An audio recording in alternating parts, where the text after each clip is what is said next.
Fortress on a Hill with Henry, Danny, Keagan, Jovanni, Shiloh, and Manisha. Welcome, everybody, to a mini episode on Fortress on a Hill. I'm doing a podcast episode for one of my writing classes. And I wanted to talk to Giovanni, our co-host, about the anti-war veteran community today and what his thoughts are on what's going on and just kind of talk about the community a little bit. So, hey, Giovanni, how you doing? Doing well. How you doing, Keagan? I'm good. I'm really good. So I just wanted to ask you, where do you think that since you worked in About Face and you have a little more like knowledge, I guess, about the movement, I just wanted to ask your thoughts on where do you think things are today? Like how many do you think that there are approximately veterans who would identify as anti-war? So when I was in the bot phase, there were so I was in the bot phase for about 6 years. I was the new member coordinator. I was in staff for about 6 years, and also so I coordinated with new members, and I plugged in new members to try to different other older members in the area or more more experienced members in the area, etc. Right. When I first started working, I think I started working in 2015 on the staff. And according to our books and numbers, there were roughly about 4,000 people, 4,000 people that were registered as members, right? However, not all of them were active. I mean, out of the 4,000, just a percentage were active. Then we did a cleanup of, we sent out messages, just people reply back to see how many people were still interested and and being active or in the org or we came down to I think it was 2000 or 2000. There were like roughly about 500 or something dues period people that are that constantly pay their dues once. But yeah, Thanks. The 4,000, that's more than I thought. 4,000 is not a bad number. yeah, yeah. But like I said when we came down when we started sending emails and phone banking as people reply, whatnot, how many people were still interested. It came down to like about 2,000 people that still wanted to connect it and still wanted to be, receive our, their emails and be in some form or shape, be, connected to the org. But when it came down to whether we're active, it was less. It was somewhere about 500 or so people that were still doing active and people that were still doing paying members. Nice. What would you say were the main ways that you guys would communicate? Like, how would you communicate mostly and organize and stuff? Oh, so we communicated with email, social media. I know that when I was leaving, we started adopting like text banking, texting people. Um, yes, those were the forms of and just good old fashioned phone call. Particularly people that are more active. They'll get. Like for example, when I was a new member coordinator, right? That was my thing was to actually as people join, they'll get a phone call from me. They'll get a phone call within a week or so, you know, uh, and an email, instantly telling them that we received their application, etc. And then they follow up with the phone call. Um, and we're followed up with a new members coordinating a new members welcome call. I'll give them the history of the org, some of uh, the bylaws, some of the culture of the org, and some of the actions that I've done in the past, and then just ways to get plugged in, ways to be active, whatnot. Those new members orientation. But yeah, so that was the main way of connecting with people, and I'll probably connect with other members around the area, and hopefully they will continue with getting plugged in and doing things together. Also have a new members leadership class that I will give people that wanted to be new members, coordinators or leadership regional area, so in the state and whatnot. They came in and I pretty much equipped them and trained them and how to keep people, ways to keep people active and ways to do different campaigns and do different things, how to start a campaign in a little campaign in the area and just pretty much get people active. Because the thing is that, you join an organization, you join the about face movement because something shook you, right? Something shook you and you wanted to do something about it and you find an organization, that's what you join, right? However, it's easy to, because at the moment you're hot, at the moment you want to do something, but it's easy to cool down and just keep it in your back mind. So, because particularly if you join an organization that's not really doing anything. So I was trying to get people active in their area, try people involved in their area. And if there wasn't anyone active in their area, I was trying to equip members in how to be active in the area, how to plug their ears to the ground, how to get connected with the other orgs around the local area and just build something. Thank you. That's really helpful. Um, I wanted to switch gears a little bit, uh, just because I found some really interesting studies on masculinity in the military and masculinity and the military, as in, talking about the ideas that we talk that like the military espouses, or being a soldier or like being in the military is seen as like a very masculine thing to do because you get to be a part of war, which is obviously like the most masculine quote unquote thing that you can be a part of. And it was interesting because I found this study that talked about it in specifically in anti-war veterans, the idea of masculinity. And so they kind of go through these different um, modes of identity that people have. There's the personal identity, there's the collective identity. I'm a part of a group. There is the US identity, like I'm an American. And then there's the military identity. I am a part of this branch. And so the idea is that uh, there's this idea of military masculinity, and because it's a strong connection between war and masculinity. And uh, in this paper, they say military masculinity is one privileged form of masculinity in the USA and many Western societies, and thus a type of hegemonic masculinity. Military masculinity includes a set of beliefs, practices, and attributes that can enable individuals, men and women, to claim authority on the basis of affirmative relationships with the military or military ideas. Masculinity has these sets of ideas that you get to be a part of that reinforce that idea of what a man is. And so when you're changing your mindset from I am very pro war to now I am not, there can be a shift in yourself about what masculinity means to you because you're not identifying with those same parts anymore. Yeah, keep in mind that most people that when they join the military young, they still find themselves transitioning from adolescent to adulthood, right? And then there's certain expectations of you. And it could be very scary for people that graduate high school to really have an idea what to do next. Some people have their life lined up for them, for college, blah, blah, this and that. And, my parents, my father owned this business and I'm working with my father and I own that business. So people have their lives lined up for them, but some people don't. Some people still trying to find, where they fit in, particularly in the society that we live in.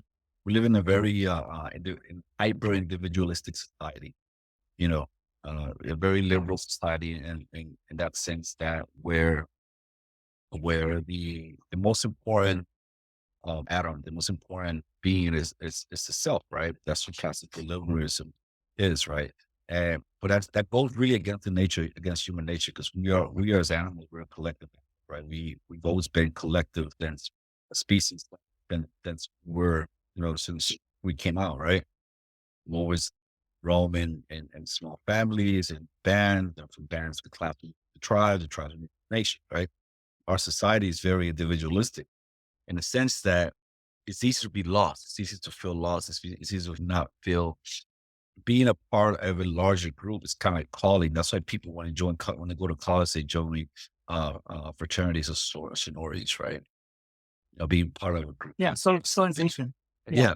Yes. Yeah. Networking. Yeah. All So those things that we could do this.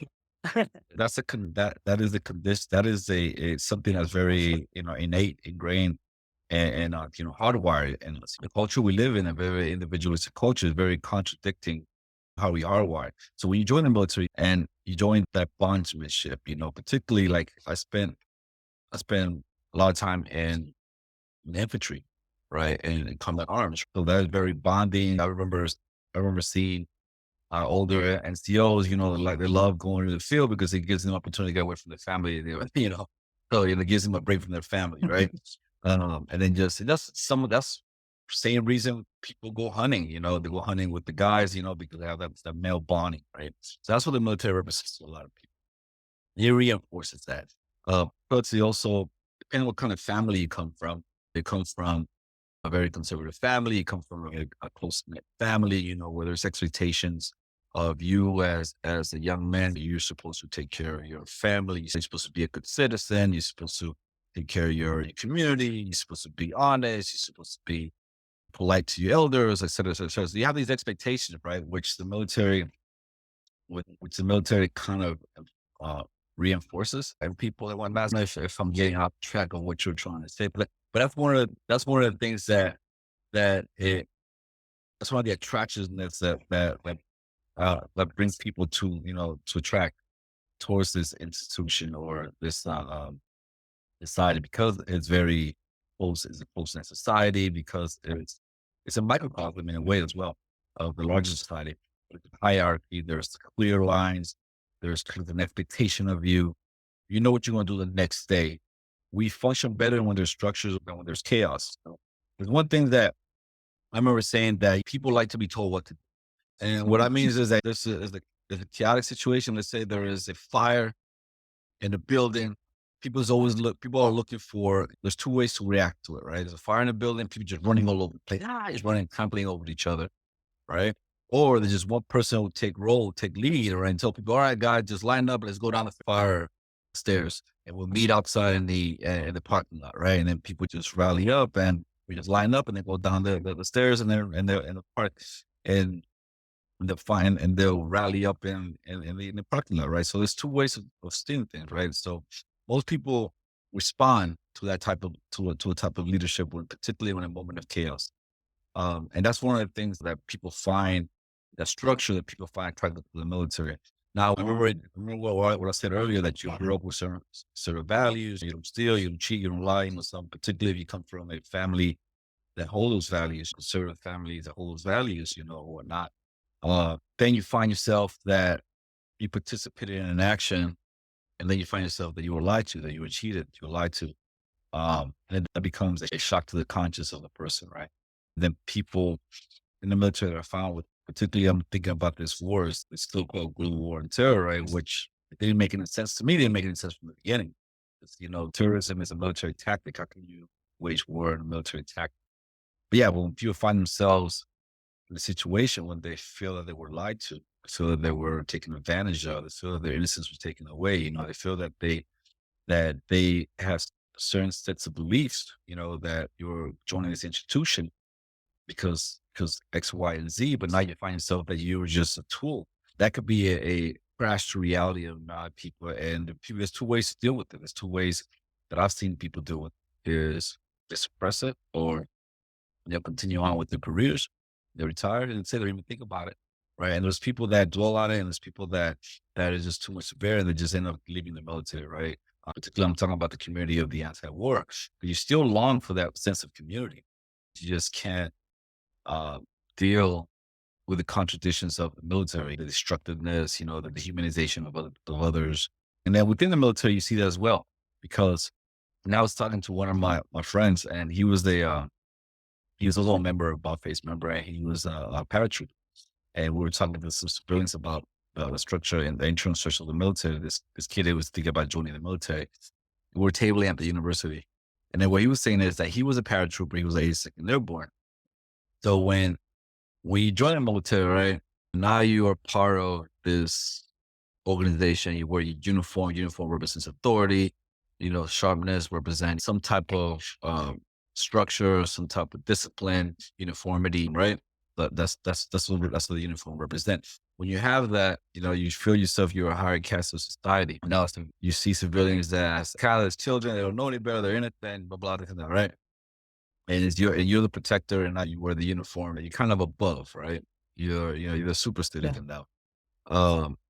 But then within the military, you see the same thing because they replicate the same thing in the military because now you're in combat arms in the infantry. The infantry see the rest of the people that are not in those combat arms as beneath them, as weaker than them, beneath them. Because I'm an infantryman, right? I was a medic in the infantry, and the medic, you have to kind of prove yourself to the infantry guys that you can do the same thing and better than them because not only you're carrying the amount of equipment that they're carrying, right? So you're participating in the road marches, you're pulling guard duty with them. And the other things you got to try to prove yourself so you get your respect from them because if not, they'll see you as beneath them because you're a medic and they're infantry. So then you have that cast within the military, right? You know, I'm an infantryman, and you know, a pencil pusher in the office, right? He's beneath me, right? Then within that structure, right? Then you have the Rangers, right? For example, you know, the paratroopers, right? They're kind of the elite and an elite force within the combat arms unit, right? So they see everybody else as a leg or pole. They don't know any better because I'm a ranger, I'm a paratrooper, etc. I'm a jump master, etc. Right? Then you have the special forces community, which is a little bit different. It's interesting because I work with both. I work with the Rangers and the special forces community. Rangers tend to be more, you tell them walk through the wall, they'll walk through the wall and ask no questions, right? The bone just keep pounding against the wall, keep pounding against the wall, keep pounding against the wall. They ask no questions, right? I remember a friend, he was a special forces guy. He was telling us different, right? And said, you know, you tell a ranger to cut the grass with scissors, he'll go out there and cut the grass with scissors, right? And he would make fun of that because it was in the office and there was a ranger guy in the office. He was make fun of him all the time. And he was special forces guy. Just was a little bit more lax, the uniform a little bit looked like it come down of a duffel bag, let the hair grow a little bit more, you know, this and that. But they have a different focus, different mission though. They see everybody else as kind of beneath them because they're really forced. So you see all those structural hierarchies in the military. That's helpful. Because yeah, you're talking about hierarchies and you're talking about the structure that you involve yourself in and the like different compromises you have to make for yourself, basically. And so, um, you know, when you're getting out, then you have the time to reflect on everything that you did. You have time to reflect on your feelings about it. And for me, I felt really like I didn't come into the military being like super gung ho, like hell yeah, America. I was very like, I understood that we'd done some stuff that wasn't great, but like for me, it was because I wanted the GI Bill and I wanted the benefits of going back to college and stuff. Where that I read another article in a paper talking about identity and veterans and specifically what happens uh, when you're getting out and the process of reintegration, what that looks like and how that can how the ways that your identity shifts over the reintegration period can lead to and other symptoms. So in this paper, they talked about reintegration. And so they said the process of reintegration to civilian life has been conceptualized as an abrupt culture shock that involves loss, maintenance, gains, and transformation of existing identity structure. Given this context, the social identity model of identity change may serve as a useful framework for viewing these changes. So basically, like it's a shock to your system because you're losing that identity, you're losing that brotherhood, that camaraderie, that identity that you had, and you're turning into whoever this person is. And for me, I thought, oh, I can just go back to being the person I was. And like you can, but it's different. I mean, everything is like you're a different person. You can't go back to being that like wide-eyed, naive person that didn't understand all of what was going on. So, and then they say, as such, a successful transition to civilian life requires a transformational change in one's military identity and maintenance of existing identity structures. So, yeah, obviously, you have to rethink everything that you did and why. What do you feel like was Yeah, what you did or what you saw, what you conversation you were a part of, you know, what you seen other people do, and etc. One thing of the military is that you always keep hearing is that you're in the Navy, right? The Navy was I think Mhm. the Navy is a different culture than the Army, but probably the same. Um, that you know you keep hearing that with rank comes privilege. So I spent 12 years active duty and 2 years reserves, right? So making that transition, the reason I went from active duty to reserve is to help me in that transition as a move, right? And because to make sure that's what I was going to do. But also because it was, like I say, it was in a shock. They also offer some type of bonus, whatever. Yeah, and those are some bonus to make the transition from active duty to reserves, etc. Um, and also in the military, I already had children, wife married at home. But with rank comes privilege, and life in the military is not really hard, particularly when you start moving in ranks and stuff like that. Your your training is paid for. You supply for qualified. You go to that school and this training is paid for. We'll go TY. I forgot how the Navy calls it. When you're up in the higher echelons, you go TY and they get paid to these business trips and all that. Particularly when you start going into those higher ranks, I'm talking about enlisted here. You start becoming A7, a chief, what you guys call a chief. Um, Hmm. start going to the E8 rank, to E9 rank. You guys call it your senior, right? You guys call it the E9 E9 is master. master chief, right? We guys, Yeah. we start, those are very high privileged positions. And then when they leave the military, when they retire, it's like an emptiness, particularly when you're used to running things, when you have people working for you. Uh, you can move to different positions, people like they move different positions. You don't really have to interview for those positions. You got to do the check your limits and records, what you've done in the past. You have to select to this school, to that school, and then have this other position. That atmosphere doesn't really exist in the civilian world for most people, right? So for most people, when they make that transition, when you have people work under you, for example, like I was a section chief when I was in the military, I had like 36 people working for me at one point, and that a lot of people that doesn't transition into the civilian world, so they feel lost. I don't know if you heard of the stories about, old Master Chiefs, right? Retired, they go to the BX or the PX just to look at soldiers, just to reminisce, right? Because they can't really adjust to the civilian world.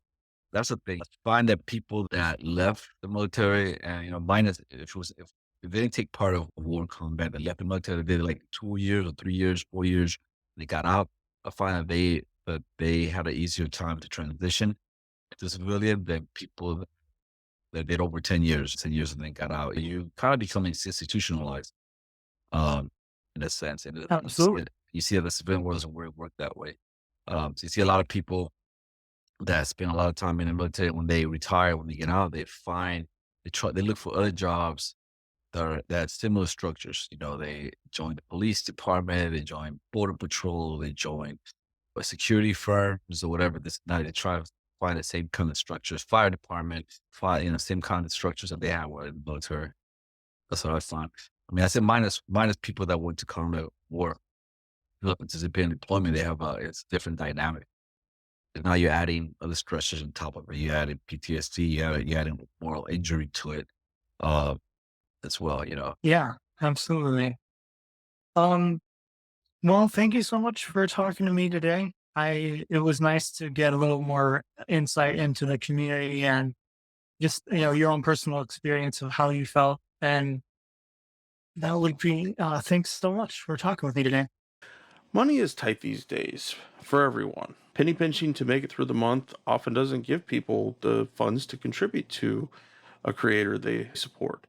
So we consider it the highest honor that folks help us fund the podcast in any dollar amount they're able. Patreons is the main place to do that. In addition, any support we receive makes sure we can continue to provide our main epistos free for everyone. And for supporters who can donate $10 a month or more, they will be listed right here as an honorary producer, like these fine folks.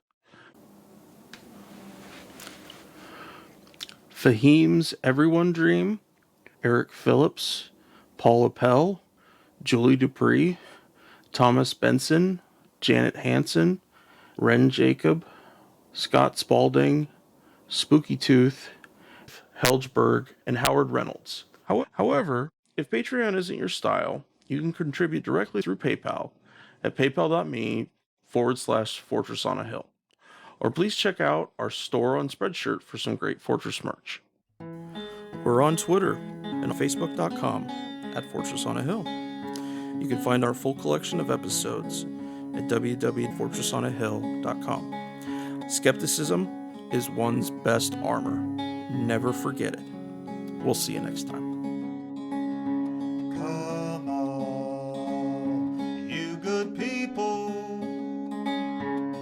and listen to my song. I hope you'll pay attention. I will not detain you long. www